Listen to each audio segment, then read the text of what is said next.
లడ్డూ తయారీలో కల్తీ నెయ్యి వ్యవహారమంతా కట్టుకథ అని ఆరోపించారు మాజీ సీఎం జగన్. ఈ కామెంట్లకు కౌంటర్ ఇచ్చిన ముఖ్యమంత్రి చంద్రబాబు నెయ్యి పేరుతో యానిమల్ ఫ్యాట్ వాడారని అన్నారు. బాధ్యులను వదిలిపెట్టే ప్రసక్తే లేదన్నారు. దేవుడు ని రాజకీయాల కోసం ఉపయోగించుకోవాలి అని ఆలోచన చేయగలిగిన దుర్మార్గమైన మనస్తత్వం ఒక చంద్రబాబు నాయుడు గారికి మాత్రమే ఉంటాయి. నిజంగా ఇది ఎంత దారుణమైన డైవర్షన్ పాలిటిక్స్ అంటే, ఒకవైపున 100 రోజులు చంద్రబాబు నాయుడు గారి పరిపాలన మీద ప్రజలందరూ కూడా చంద్రబాబు నాయుడు మీద కోపం వెలుపుచుతూ ఉన్నారు. ఏమైనా మా సూపర్ 6లు, ఏమైనా మా సూపర్ 7లు అని చెప్పి ప్రజలు నిలదీస్తూ ఉన్నారు. ఇలాంటి నేపథ్యంలో ప్రజల మనసును డైవర్ట్ చేసేందుకు చంద్రబాబు నాయుడు చేస్తూ ఉన్న అతి దుర్మార్గమైన ఆలోచన ఈ కట్టుకథ.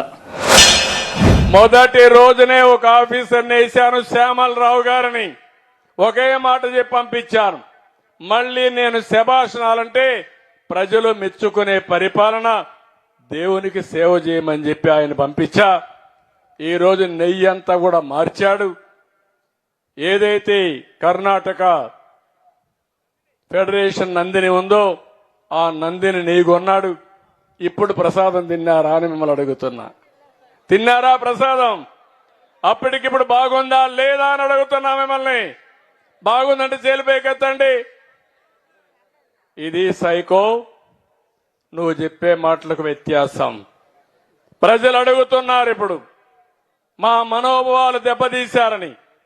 మనోభావాలు దెబ్బతీసినప్పుడు నా సిరకు నెయ్యి తీసుకొచ్చి, కల్తీ నెయ్యి తీసుకొచ్చి ఇష్టానుసారంగా చేసి క్షమించడానికి నేరం చేస్తే వదిలిపెట్టాలని మిమ్మల్ని అడుగుతున్నా.